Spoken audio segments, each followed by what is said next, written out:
So I pulled the tweet up. Nancy Mace, Hillary Clinton used a hammer to destroy evidence. She did, but you can argue the semantics of it wasn't her personally.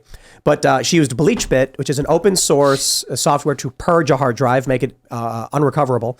And then her staff used hammers to destroy the phone devices. He responds, "You know that didn't happen, right? Are you okay? You seem to have been hallucinating a lot lately." Of course, he's fact-checked then by CNN, Business Insider, and Snopes, proving Hillary Clinton did in fact have her phones destroyed by a hammer. So this is the crazy thing. I don't know if they're lying or that they're just... Is the problem stupid people on the internet are tribal and will attract followers and continue to say stupid things, and then we're just arguing with brick walls? I used to give them the benefit of the doubt. I don't give them the benefit of the doubt anymore. I think very rarely do I give them the benefit of the doubt that I think that he just didn't know that. I think that a lot of them are just acting in bad faith. Because semantics do matter, right? He says it didn't happen. Like he says everything you're saying is false. It's wrong. Not that your words are somehow incorrect or Hillary didn't do it personally. He's saying everything you're saying is a lie, which is really important. She said Hillary Clinton did it. And that's not true. Her staffer did it, and that's incorrect. It's if you were going to, if I claimed definitively as a statement of fact, Hillary Clinton used a hammer to destroy evidence in a private email server as a hard statement of fact, that's action proof, like judgment proof. That is a fact statement that is true and provably true. Now, if I were to say Hillary Clinton grabbed a hammer in her bare hands and in a blinding rage shattered those phones, that would not be true. Hillary Clinton did use a hammer to destroy the devices. She had her staffers take a hammer and use the hammer to do it. So it's a question of, when it comes to statements of fact, whether it's defamation or not, what Nancy May said is a true statement. You might argue, well, you should clarify Hillary Clinton had staff members destroy phones with a hammer, and that's probably a better way to phrase it. I don't think Nancy Mace was like, how do I articulate this perfectly? I think she was like, Hillary Clinton used a hammer to do this because she did. Just, if it does imply that Hillary personally did it, I think clarification is fine. Keith Olbermann is either lying or just, this is the problem. Keith Olbermann clearly is either lying, which I think we all would agree may be the case, or he's really, really dumb and arrogant.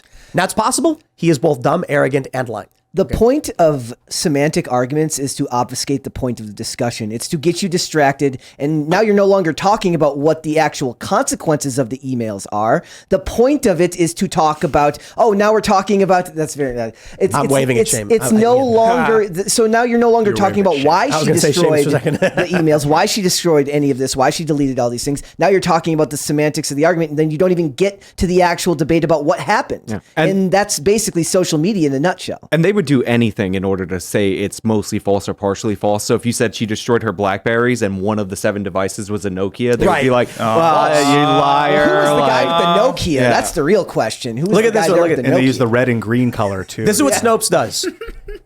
You will come out and say, Hillary Clinton had her phone smashed with a hammer. Snopes won't take that statement because that statement is yes or no. They will make up their own question. Did Hillary Clinton smash her phone with a hammer? We're not saying that. We're saying that she had it done. Mm-hmm. They've reframed the question so they can then say mixture. Well, Hillary Clinton did not personally destroy. What I love what they do is the headline question game is one they do. There's also the false qualifier statement they'll do. Donald Trump will do a backflip off the balcony of the White House and land in a superhero pose. And they'll say, did Donald Trump actually do a backflip off the balcony of the White House into a superhero pose, on Sunday? False, in big letters. They'll then write 500 words about the story and the claims at the bottom and say, well, it is true he did the backflip. It was on Saturday, not Sunday. Lie by structure. Exactly. Making sure that they read. You got to click the CNN link. That nobody ever reads to the end of the article. The CNN one's the famous one where they're like, no, pull that up. This is from a while ago. Let's play it. Is it going to play? They might have an ad. It might be in there. Oh, no ad. Why? Because the FBI had an exhaustive year-long investigation. They talked to probably dozens and dozens and dozens of people.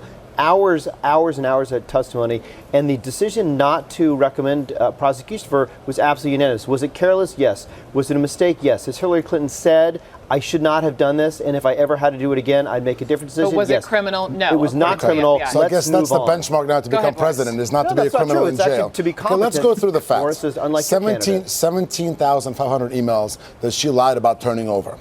The server wipe. Within weeks of there being a report that she had a private server, it was wiped. She thought that C, which stands for classified, stood for cookie or something, which stands for classified. She thought that drone strikes are not classified.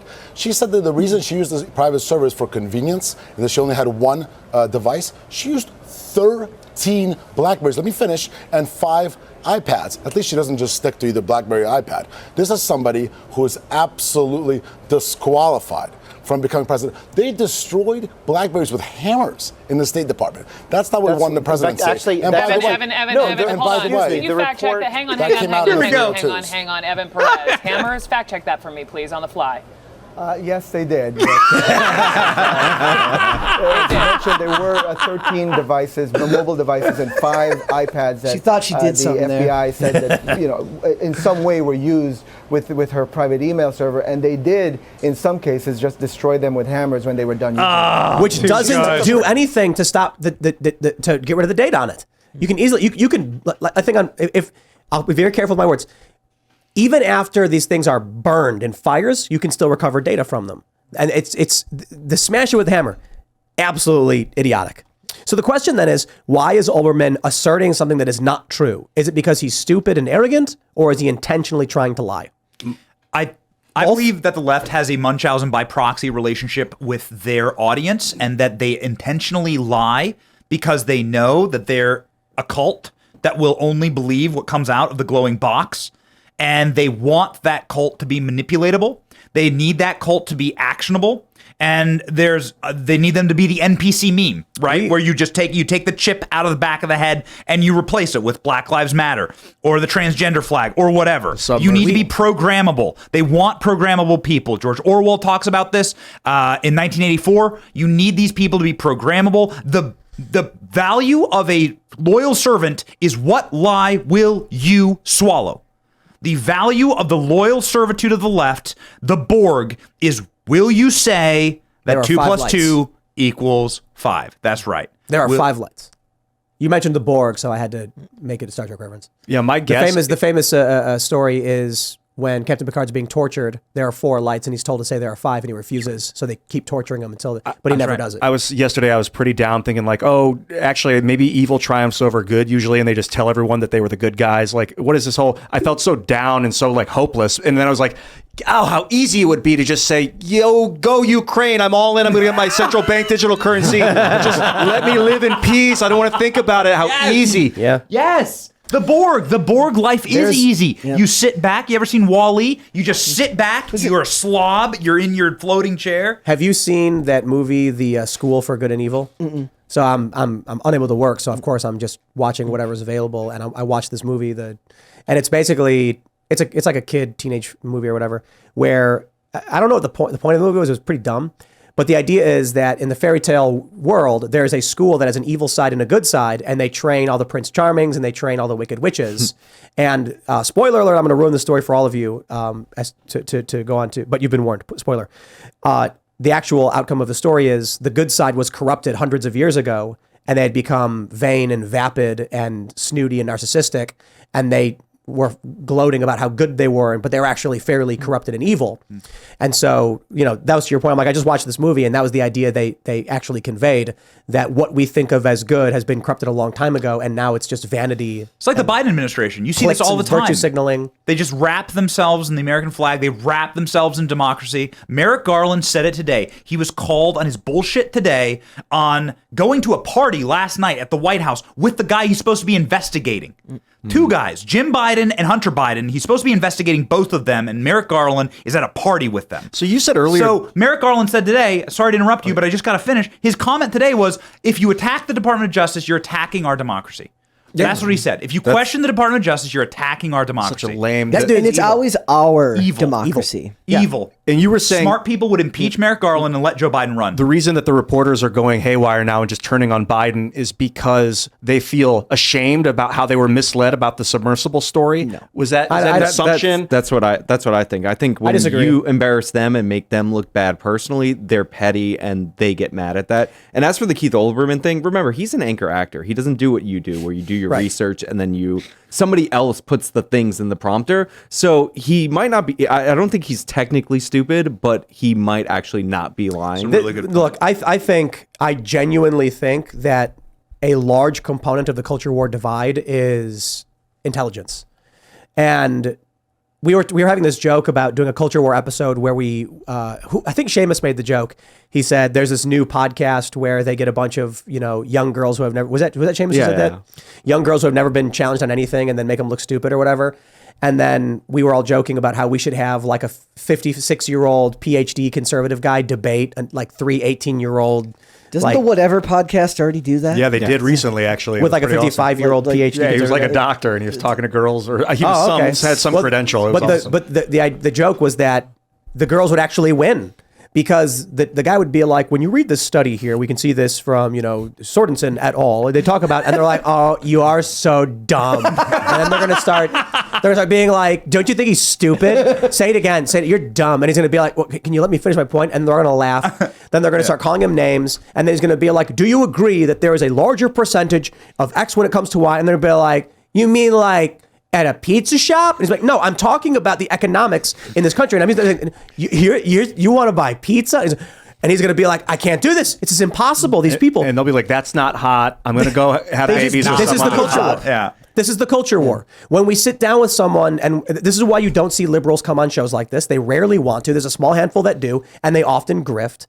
And then I'm like, this is the problem we run into when we do things like this. When you it's kind of like rehashing the show we did this morning. I know that, but at the same time, when I see Keith Olbermann tweeting this, it brings this up to me that you can't have a conversation with someone you can't argue policy with someone who can't comprehend policy, and that is the culture war today.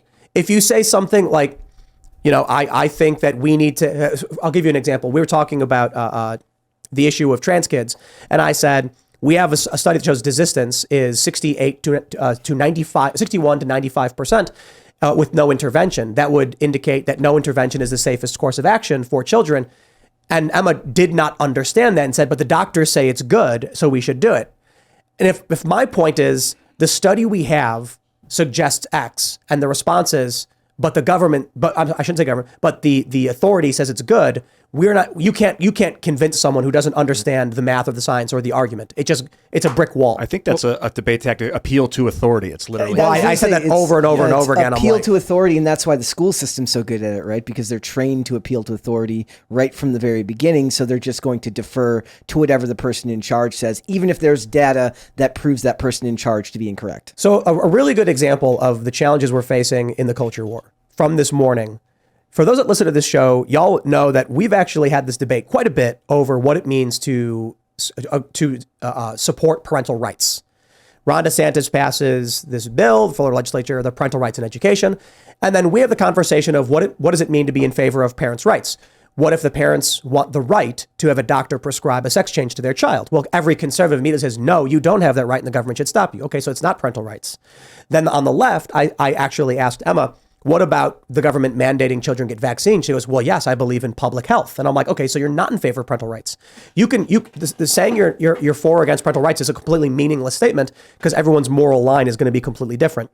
We talk about that quite a bit. She could not grasp that concept. And it's very difficult to have a real conversation with someone who doesn't understand or not even that, but can't actually comprehend basic moral philosophy.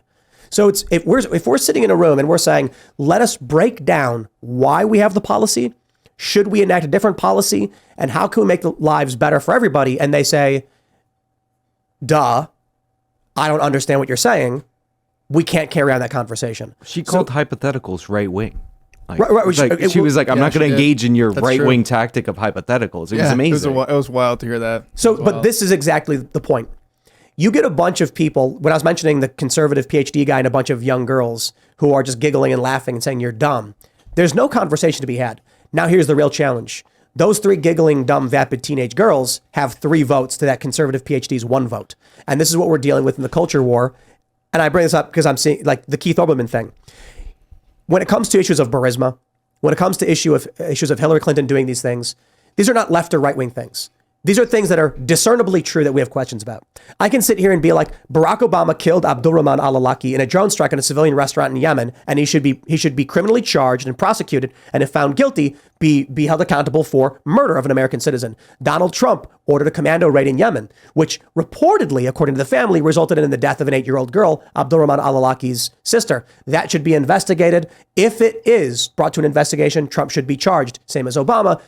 However, I think that story might be a bit less credible than the Obama one, which we know for a fact did happen, they've admitted to. I still think both warrant the same legal jurisprudence. I can say those things. But for some reason, when you have a conversation with someone like Keith Olbermann or many of these liberals, they will just be like, the Burisma video never happened. And I'm like, you know you're making that up because we have the video to play. It did happen. And they're saying he was never being investigated. But we know for a fact, and there's a sworn affidavit from Shokin, there were a dozen investigations into Michael Zlochevsky. Instead of actually engaging with you, they'll either be unable to actually comprehend the moral philosophy or the math and science behind what you're arguing, and then they'll just lie. Thanks for watching this clip from the Timcast IRL podcast. Hang out with us live Monday through Friday at 8 p.m.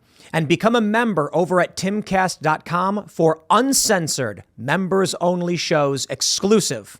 Thanks for hanging out, and we'll see you all next time.